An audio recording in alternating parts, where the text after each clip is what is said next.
Hello Bloomington, I'm Mayor Tim Busse, and this is the Council Minute for the week of December 14th.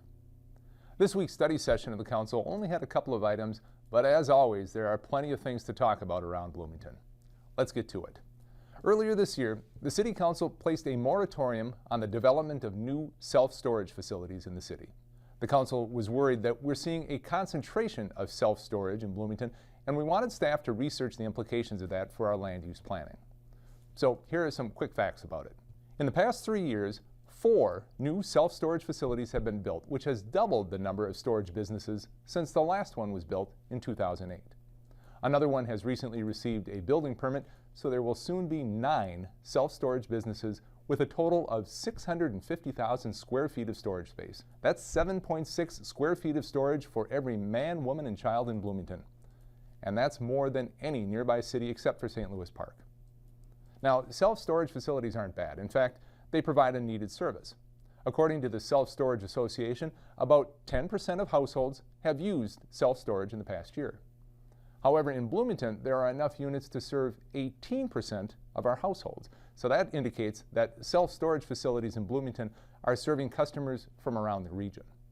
And while they do provide a service, they also consume a fair amount of land for a low-activity use, which can sometimes crowd out other industrial and commercial developments that bring jobs to the community. Self-storage facilities also typically have 24-hour access, and they often have bright lighting that makes them undesirable as neighbors in residential areas. So staff presented this information to the Planning Commission and then to the City Council, and they made 4 recommendations regarding the future of self-storage facilities.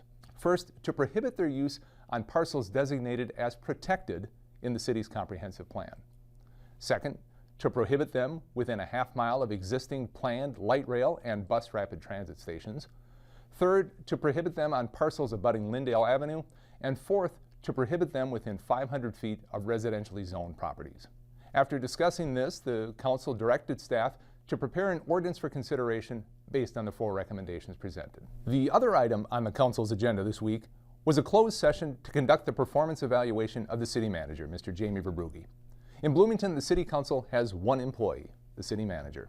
He's responsible for implementing the direction of the Council and overseeing the day-to-day activity of the city departments providing services to the community.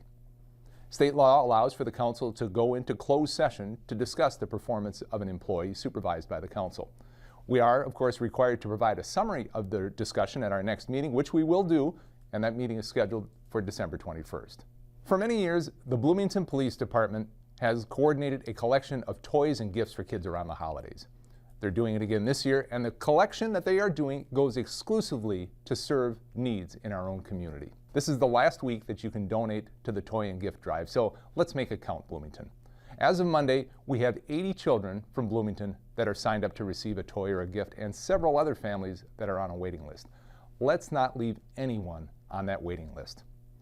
If you'd like to donate in the form of a gift card or cash, you can do so no later than Friday, December 18th. All you need to do is place the card or the cash in an envelope, seal it, and bring it to the police department's front counter.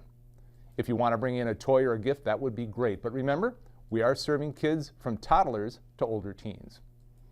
For those of you who have already donated, thank you. Thank you so very much. These 80 kids, and hopefully more, will have a better holiday because of your generosity. And thanks, as always, to the Bloomington Police Department. Thank you for demonstrating your concern to the community and for taking the lead on collecting and delivering the gifts in this important and wonderful holiday tradition. As they always do, the Bloomington Parks and Recreation Department is working hard to make sure that fun activities, especially outdoor ones, are available to everyone in Bloomington. So Project Play, and Play stands for Providing Leisure Activities for Youth. It offers fun, engaging, active, imaginative, and inclusive recreation activities for kids of all ages and abilities. You can check out the Park and Rec webpage, and I encourage you to do so, and do so frequently, because they always have new and exciting recreation opportunities. In fact, there is a new one this week called Big Bag o' Winter Swag. So these free winter activity kits include a wide assortment of fun and engaging outdoor recreation supplies, winter crafts, gear to keep you warm, and a lot more.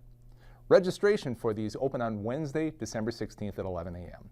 The information on how to register for a kit is available on the screen here. But here are some things that you'll want to know. First, there's a limit of 1 kit per household and supplies are limited. Second, the kids are for youth under the age of 18. Third, you've got to be a Bloomington resident.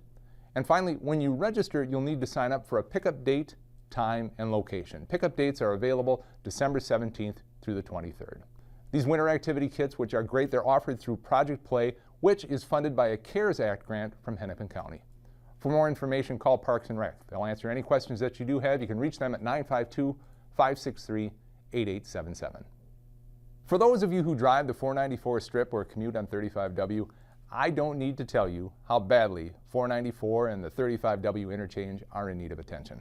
For a couple of decades now, Bloomington and our neighbors in Richfield have been working with regional partners to find funding to make the crucial and necessary improvements to 494 between 169 and the airport in an effort to ease congestion and make for a safer drive. In 2018, the state of Minnesota awarded a Corridors of Commerce allocation of more than $200 million toward improvements along 494. This project includes additional capacity along 494 and reconstruction of the interchange at 35W. While that's a lot of money, the $200 million awarded to this project falls significantly short of the amount needed to make all of the necessary improvements identified along the corridor. Well, recently the city received word that our application for a Minnesota Highway Freight Grant has been selected to receive funding of $11 million. That is a good thing. Bloomington submitted this funding application to show our support and show that our efforts toward completion of this critical transportation system improvement project will continue. This award will help the momentum to reconstruct the 35W 494 interchange in 2023, and I would say it's arguably the most needed improvement in that entire corridor, and I would say in the state of Minnesota. We have spent a lot of time over the past couple of months talking about COVID and how it's impacting Bloomington. Sometimes with all the numbers about case rates and vaccines and so on, it starts to feel like a lot of technical details and maybe feels a little impersonal. I don't ever want to lose sight of the human side of the numbers behind this. As of Monday of this week, Bloomington hit the sad milestone of having lost 100 neighbors to COVID-19. We do not want to forget them. And so here at Bloomington, we've added a feature called the Hearts Campaign at the top of the COVID-19 page of the City of Bloomington website. For every Bloomington neighbor who loses their life to COVID, we're adding a heart to the top of the page. As are many of you, I am so greatly encouraged by news of the vaccine rollout. Soon, our healthcare workers and the most vulnerable seniors living in congregate care communities will be in line to receive the vaccine, and that is a great way to start the year 2021. But I want you all to remain vigilant.